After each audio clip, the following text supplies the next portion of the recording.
Olá, eu sou Ana Godoy, aqui do canal Ciência em Texto, e hoje nós vamos conversar um pouco sobre a introdução.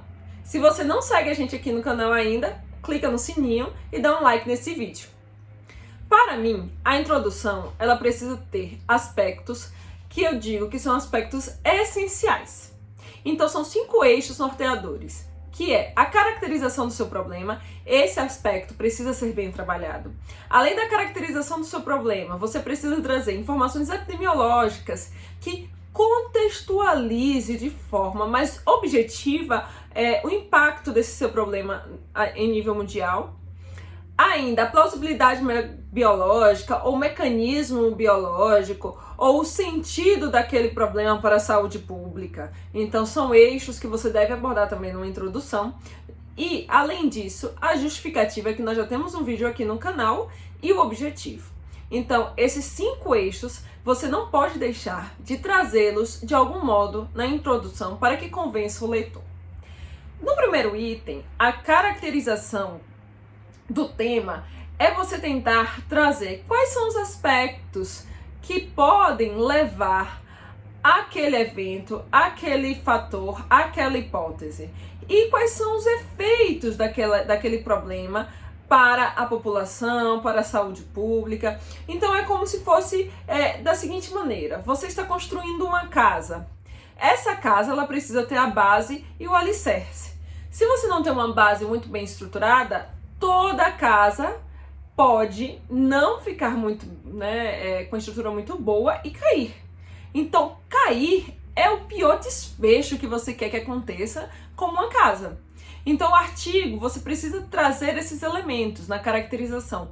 Quais são esses fatores? Qual é o pior prognóstico? Então, se a gente estiver fazendo uma avaliação da obesidade, por exemplo, como fator de risco para doenças cardiovasculares, nós vamos pensar qual é o pior desfecho que a obesidade pode causar. Ana, ela de repente pode causar a morte. Então você precisa trazer qual é o impacto desses problemas, do que você quer avaliar, dos fatores de risco do seu estudo dentro dessa caracterização. E o que leva à obesidade? Isso também é importante você dizer. Para quê? Para que a pessoa entenda que existe um aspecto que nós chamamos de multicausalidade dentro desse contexto. Então, a caracterização do tema é isso, é você trazer um embasamento um pouco mais cuidadoso acerca do tema. Mas atenção, seja sintético, escreva isso em um parágrafo, porque você trabalhar com um texto muito longo, muito grande, não é bom. Você vai acabar confundindo o leitor. Então as pausas são importantes e você também escrever de forma sucinta é interessante. O segundo item da introdução que nós podemos discutir, pensar, são os aspectos epidemiológicos. Qual é o efeito dessa hipótese ou desse evento que você quer estudar para a população? Como se comportam os indicadores de mortalidade? É como se fosse uma métrica que você quisesse pensar.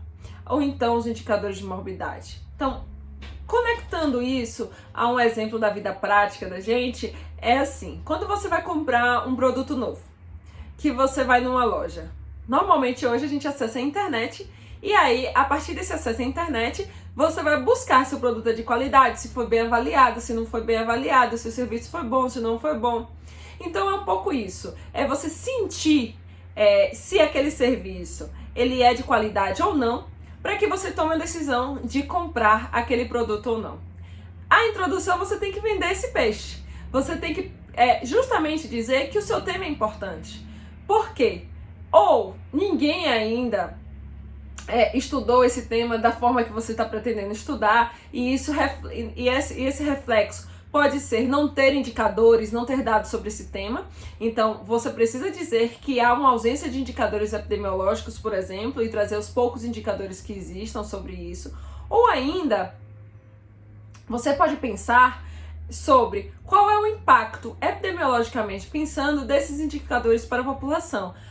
Tem uma redução da expectativa de vida, ou então tem uma redução dos anos potenciais de vida que a pessoa poderia trabalhar. Então esses eixos nós precisamos pensar em colocar também na introdução, pensando em estudos que vão abordar esses aspectos. Se o seu estudo não é um estudo de caráter epidemiológico, não é uma pesquisa com essa intenção, você também tem que trazer elementos que fortaleçam, ou seja, indicadores que fortaleçam esses aspectos. Por que que é importante estudar? Um indicador quantitativo. É interessante sempre ter essa abordagem de um indicador quantitativo para as pessoas conseguirem dimensionar a magnitude do problema, o tamanho do problema. Então, esses dados epidemiológicos, como tem que ser apresentados na introdução, vêm para tentar sanar essa questão.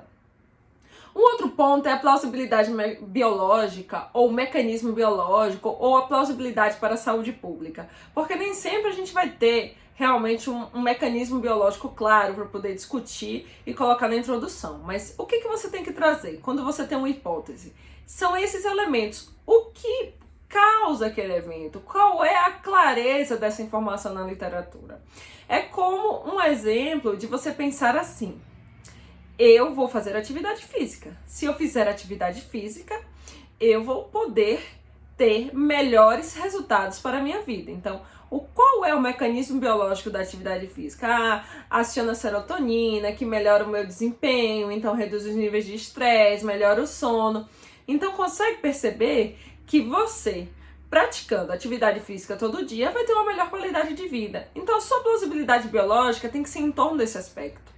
Os efeitos do mecanismo biológico, dos mecanismos hoje existentes para produzir uma melhoria na qualidade de vida. É como se você estivesse fazendo essa avaliação dessa relação entre esses dois eventos. Então, voltando para o nosso exemplo da obesidade, seria: qual é o mecanismo? Como a obesidade vai influenciar no desenvolvimento de doenças cardiovasculares?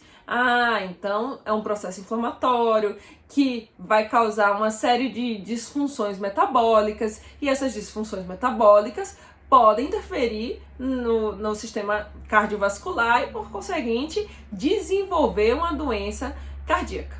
Então, é pensar um pouco nisso, como essa relação se estabelece. A justificativa é você trazer assim o quanto esse problema ele é relevante para a prática clínica, para a vida das pessoas, para minimizar as mortes e ainda para a saúde pública. Então, trazer esses elementos sempre são muito importantes para que você consiga entender. Tem um vídeo só sobre justificativa, você pode assistir esse vídeo, que lá tem mais detalhes de como você pode construir a sua justificativa. E, por fim, o objetivo, que nada mais é do que a sua hipótese. É a sua pergunta de investigação, que você pode estruturar de diversas formas. Tem uma forma um pouco mais, hoje, popular, que é você utilizar o acrônimo PECO, ou PICO, ou PVO, em que você vê população, intervenção ou exposição, comparador e outcome, que é o desfecho. Então, pensem sempre que esses elementos precisam compor o seu objetivo. Essas são as dicas que eu posso passar para vocês hoje sobre introdução. Qualquer dúvida, deixa um comentário aqui no canal, que a gente sempre vai estar respondendo todas as dúvidas que vocês tiverem. Até a próxima!